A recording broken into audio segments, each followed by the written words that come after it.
Good morning, students.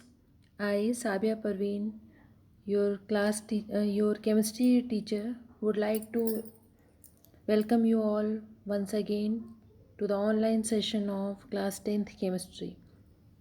Students, as we already have discussed about the properties of acid and bases, and on the basis of these property, now we are able to recognize whether the solution is acidic or basic in nature.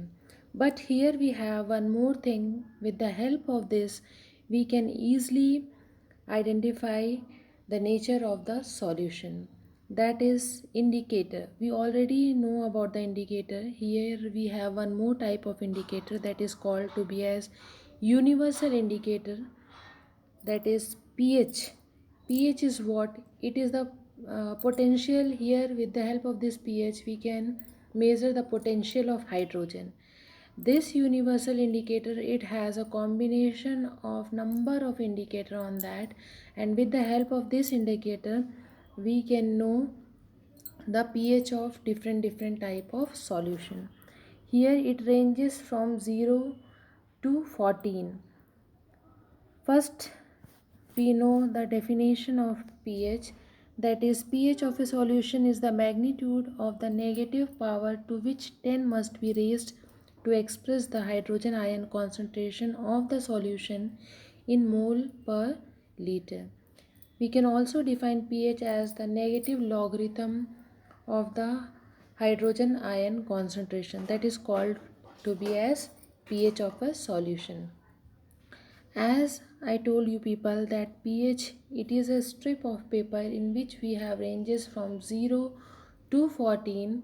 If any of the solution has pH 7, then it is called to be as the neutral in nature, and the one which is having the ranges below 7 to 0, then here it ranges as acid, and the one which is having the range from 7 to 14, they are called to be as basic in nature. See here, with the help of this range, the one which is having 7, that is called to be as neutral, and below 7, as the number is going on decreases, the acidic character is going on increases, and after 7, as the number is going on increases, the basic character is going on increases. It means the one which is having 0 pH value are called to be as strongest acid, and the one which is having 14 pH is called to be as strongest base. Okay, so with the help of this type of universal indicator, we are able to know the nature of any of the solution. So after about the pH, now here we have one more type of thing that we have to discuss. Like we have pH, and this pH has lots of importance in our daily life. We know that we are also very sensitive towards the pH, because whenever we fall ill, the temperature of our body is decreases or increases. The temperature of our body increases, and the pH also changes. The pH of our body is also changes. That's why at that time we people are not able to digest or eat more food as we people are taking during the normal days. Why? Because our body is very much sensitive towards the pH. Like here we have few examples related to the pH in our everyday life.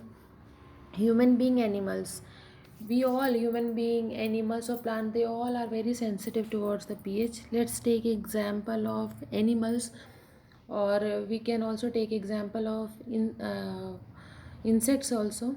Like many insects are there which release some type of acid when they sting us. Like honeybees, whenever honeybees sting us, they release acid in our body.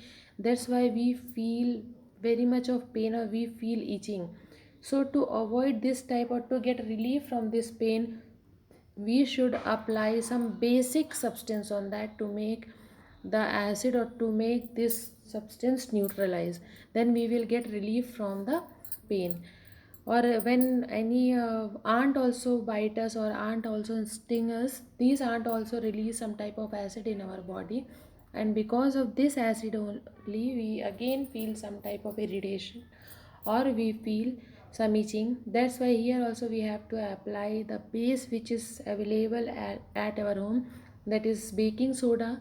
Baking soda is actually what it is, actually sodium bicarbonate, and this baking soda mixed with the acid to make the reaction neutral, and we will get relief from the pain.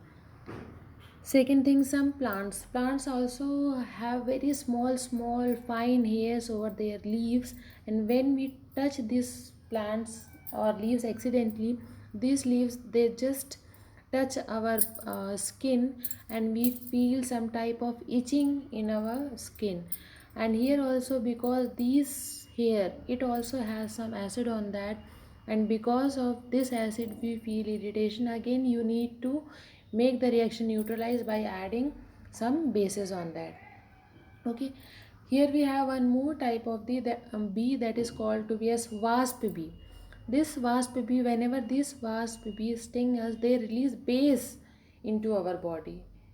That's why, because they are going to release base in our body to so we have to apply acid to make the reaction neutral. So acids are also available at our home, that is vinegar. Vinegar is what it is, actually a diluted form of acetic acid. So to by putting acetic acid over the place where wasp bee sting us, then we will get relief from the pain.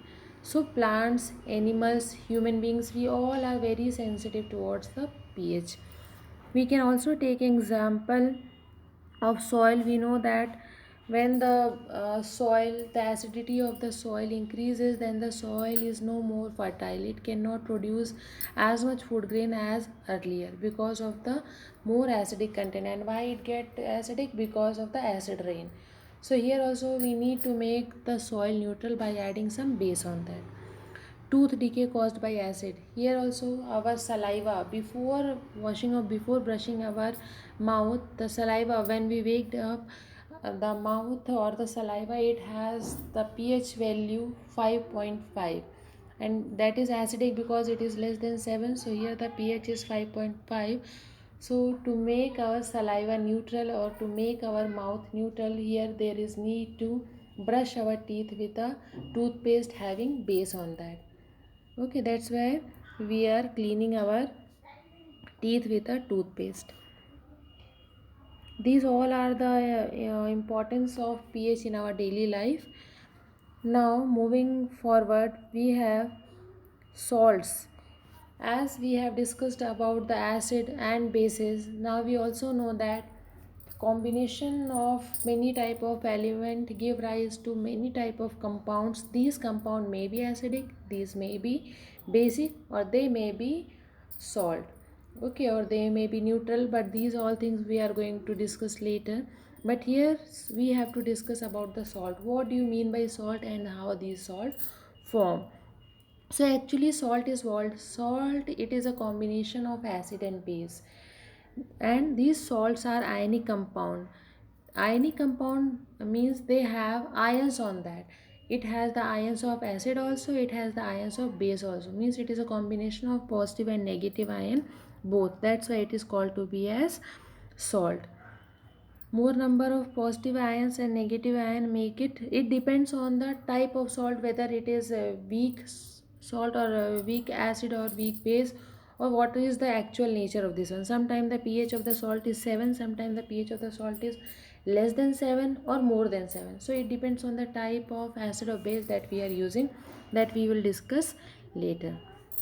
Here we have different type of salts. See, like NaCl, in which Na positive or Cl negative. Where Na positive, it is the base, it is the basic part of the salt. Cl minus, it is the acidic part of the salt. All the negative part is the acidic part and all the positive part is the basic part. Okay, so these positive and negative combine to form salt. Here we have few example for the formation of salt.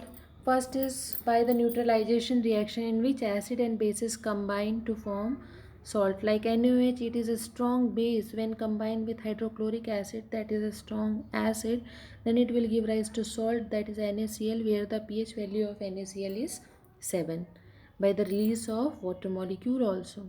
Again we have potassium hydroxide. When react with nitric acid, it will give rise to potassium nitrate plus water. Again potassium nitrate, it is salt. These all are salt, and how does it form? It forms by the combination of acid and bases. That's why this reaction is called to be as neutralization reaction. We can also form salt by the action of metal on acid. Whenever we are putting any of the metal into the acid, it also release salt by the formation of hydrogen gas. See, here we have zinc react with sulfuric acid, then it will give rise to zinc sulfate by the release of hydrogen gas. Again we have magnesium plus hydrochloric acid will give rise to magnesium chloride plus hydrogen gas, whereas where we have zinc sulfate and magnesium chloride act as a salt. Okay, here we have one more example for the formation of salt by the action of acid on metal carbonate and bicarbonate. Here whenever we are putting any of the acid into metal carbonate or metal bicarbonate, it will again give rise to salt. Like calcium carbonate react with hydrochloric acid, give rise to calcium chloride. Sodium bicarbonate react with hydrochloric acid, give rise to sodium chloride plus water. Again here we have action of metal on alkalis like sodium hydroxide react with zinc to give rise to sodium zincate by the release of hydrogen. These all are the reaction for the formation of salt that already we have done during the properties of bases and acid. That's why here I simply or very briefly explain these all things, because already we have discussed. But still, if you people are getting any doubt, then you can ask by messaging or by WhatsApp, or with the help of WhatsApp you can message me. Okay, so for today we have this much only. Rest of the thing we will discuss in the next class. Thank you.